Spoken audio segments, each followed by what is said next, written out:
भगवान शिव के साथ विवाह करते हैं। इस प्रकार भगवान का 16,108 विवाह संपन्न हुआ। तो ये मत समझो कि भगवान ने शौक से इतना विवाह किया है। भगवान का एक एक विवाह शौक से नहीं हुआ, जीव जगत के कल्याण के लिए भगवान का अवतार होता है। तो भगवान आकर के नाटक करेंगे। अरे संसार में भगवान को जब चाहे जितनी चाहे प्रकट कर सकते हैं, लेकिन भगवान ने तो मर्यादा सिखाया है कि जीव जगत के ऊपर जो संकट आए उस संकट को अपना संकट समझ करके उनसे निकालने का प्रयास करो।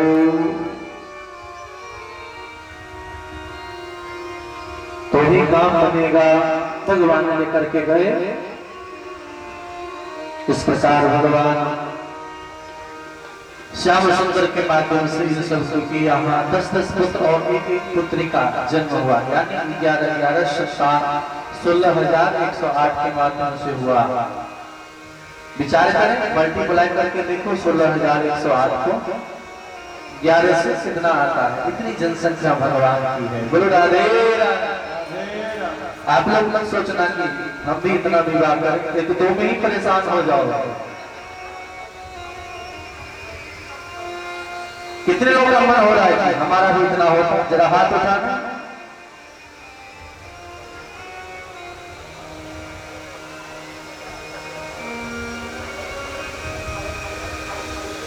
भगवान राम की मर्यादा जीवन में अनुकरणीय है, लेकिन श्री कृष्ण की मर्यादा अनुकरणीय कम, उनका अनुसरणीय अलग है, उनका श्रवणीय है। हम उनका अनुसरण कर सकते हैं, उनका सिर्फ श्रवण कर सकते हैं। कृष्ण के चरित्रों को सुनो और राम के चरित्रों को जीवन में उतारो। भगवान राम ने एक ही विवाह किया और किस ढंग से मर्यादा में रह करके जीवन जीना सिखाया है। इसीलिए भगवान राम की मर्यादा को स्वीकार करो। देखो सब राधे राधे कहते हैं, मैं कुछ इशारा मात्र कर रहा हूँ समझदारी के लिए। हर कोई राधे राधे कहता है, राधे राधे कहे, लेकिन विचार करो राधा कृष्ण भी कहो चलेगा, लेकिन राधा कृष्ण के जैसे अगर प्रेम करने लगो तो क्या होगा? कोई चाहेगा कि हमारी बेटी, हमारी बहू या हमारी बहू, हमारे बेटे, हमारी बेटियां इस ढंग से किसी अन्य पुरुष से प्रेम करें? कोई चाहेंगे? हम सभी चाहते हैं कि हमारे घर में जानकी ही प्रकट हो, कि नहीं चाहते? हाँ, पति पत्नी जब बन जाओ तो इस ढंग से प्रेम करो जैसे कृष्ण और राधा प्रेम करते हैं। पहले तो अरेंज मैरिज कर लो और फिर इस ढंग से प्रेम करो जैसे लव मैरिज हुआ। बोलो राधे राधे। ये जीवन जीने का तरीका, और भी उत्साह होगा और भी प्रेम हो जाएगा। बोलो राधे राधे। जरा जोर लगा करके बोले राधे राधे।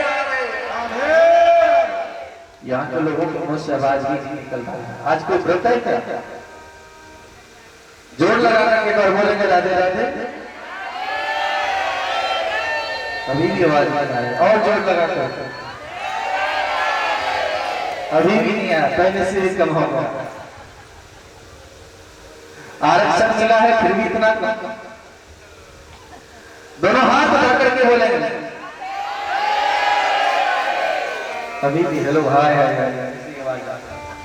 दोनों हाथ उठा करके बोले एक साथ। अब विचार कहने का मतलब है कि भगवान का स्मरण जब करेंगे तो ही काम होगा, अन्यथा काम नहीं होगा। भगवान ने अपना विवाह किया है, बच्चों को समझाते हैं। देखो भगवत्ता ऐसी ही है,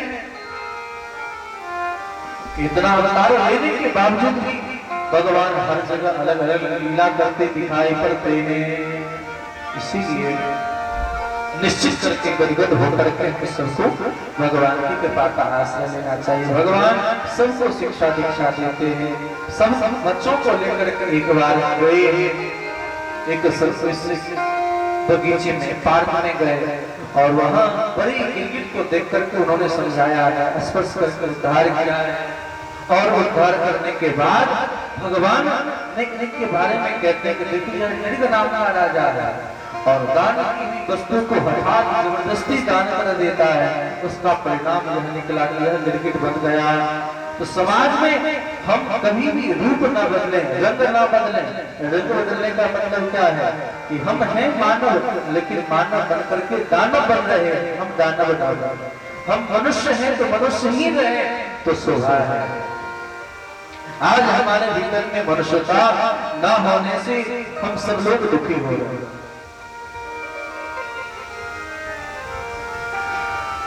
इसीलिए हम सब सबको भोग रहे हैं। भगवान ने कहा कि देखो, कभी किसी का कष्ट हो जाए तो क्षमा हो सकता है, लेकिन किसी महत जन का, संत वैष्णवों का अपमान न हो। अगर इनका अपमान हो जाए तो जड़ मूल समेत नष्ट हो जाओगे। भगवान ने समझाया है, परिजनों को खूब पढ़ाया है। भगवान 100 साल पूरे होने पर कुरुक्षेत्र गए और कुरुक्षेत्र में जाकर के सभी नंद यशोदा सबसे मिलते हैं, इन गोपियों से मिलते हैं और पति को कैसे प्रसन्न करना चाहिए। वहां पर द्रौपदी महारानी का संवाद हुआ है भगवान के रानियों के साथ। उस संवाद को पढ़ लो। भागवत तो ऐसा ग्रंथ है, जो विषय खोजो वह मिल जाएगा। जो कुछ पूछना है अपने अपने घर में भागवत रखो। जो तंत्र मंत्र साधना चाहिए मैं भागवत से ही बता दूंगा आपको। हर एक प्रकार का इलाज भागवत में है, हर एक दवा भागवत में है, बस उसे आपको करने की जरूरत है। तो कैसे प्रेम पर है पति पत्नी में, पति को कैसा होना चाहिए तो पत्नी को कैसा होना चाहिए, पुत्र को कैसा होना चाहिए, माँ को कैसा होना चाहिए, इन सभी बातों को विस्तार से भागवत घर में कहा है। बोलिए भक्तवत्सल भगवान की। यहाँ चर्चा किया है। भगवान ने वहां से आए। अब इस 7वां दिन पूरा होने वाला है। वेद भगवान आकर के खूब स्तुति करते हैं। भगवान यही प्रद्युम्न के पुत्र अनिरुद्ध आदि का भी शादी संपन्न होता है।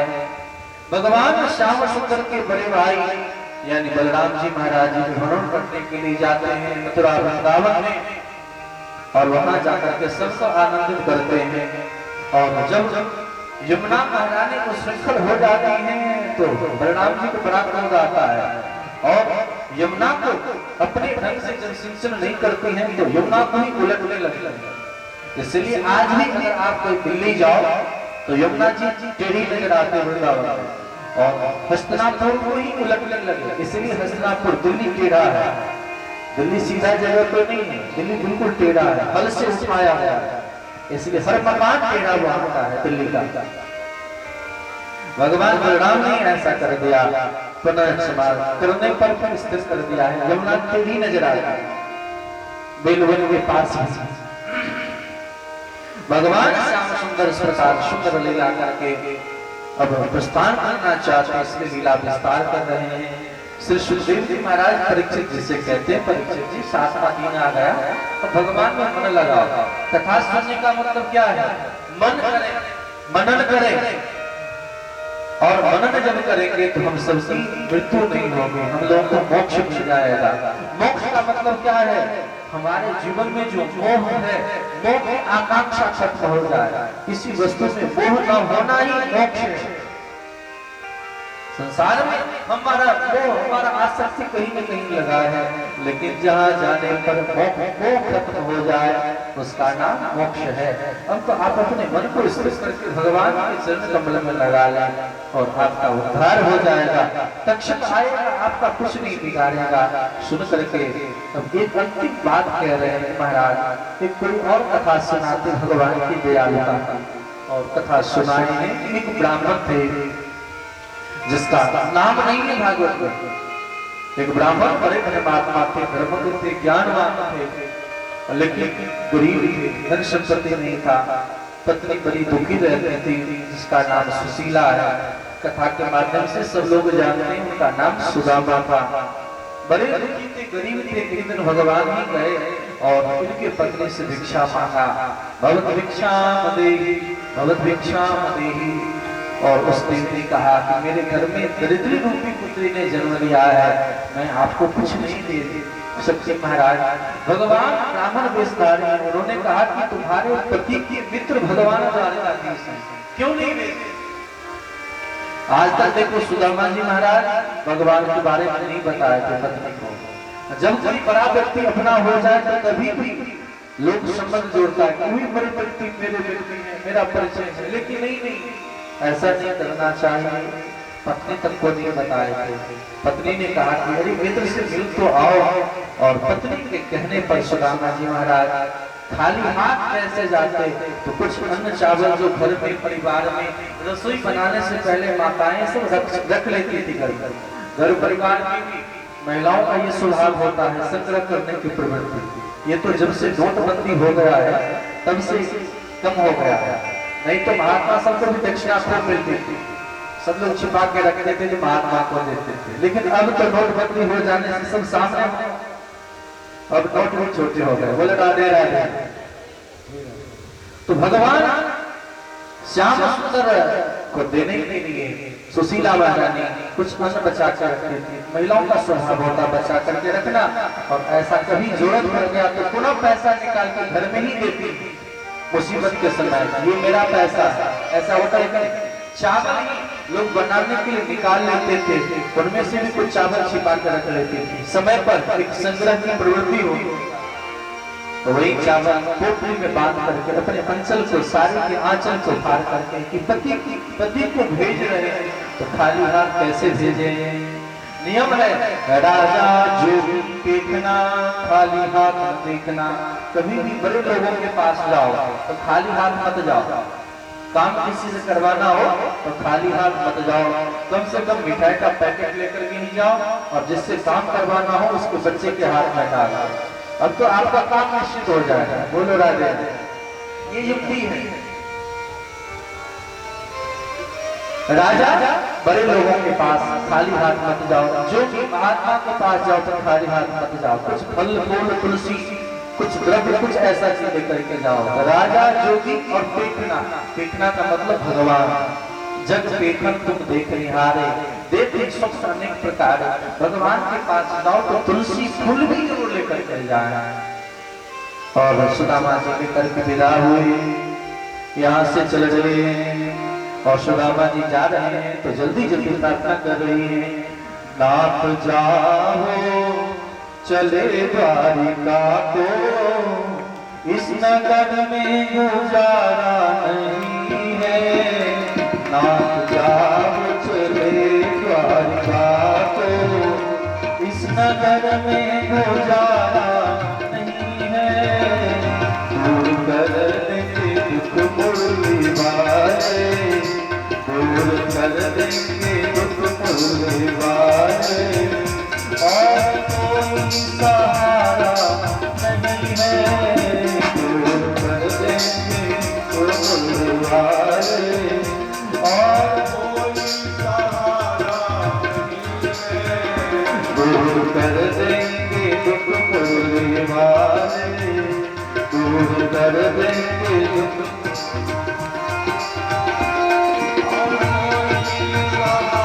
नहीं है।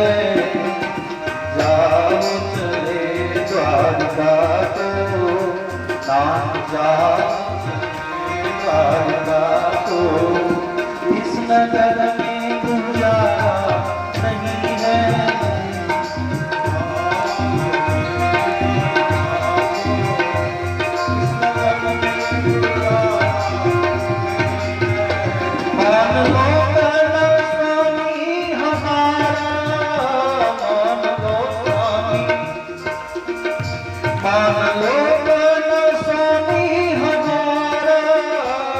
कृष्ण से मित्रता है तुम्हारी,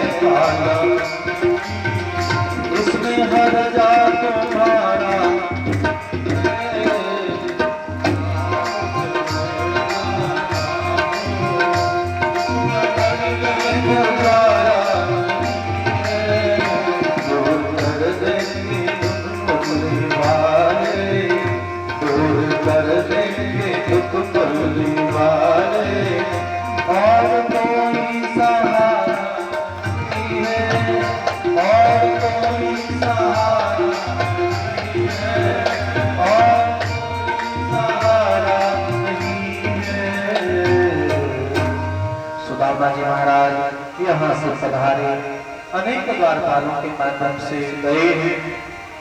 ये जो सोचते हैं हम आपकी तरह द्वारपालों कहो जा हरि से मिलने सुदामा गरीब आ गया है, ऐसी कोई बात नहीं है।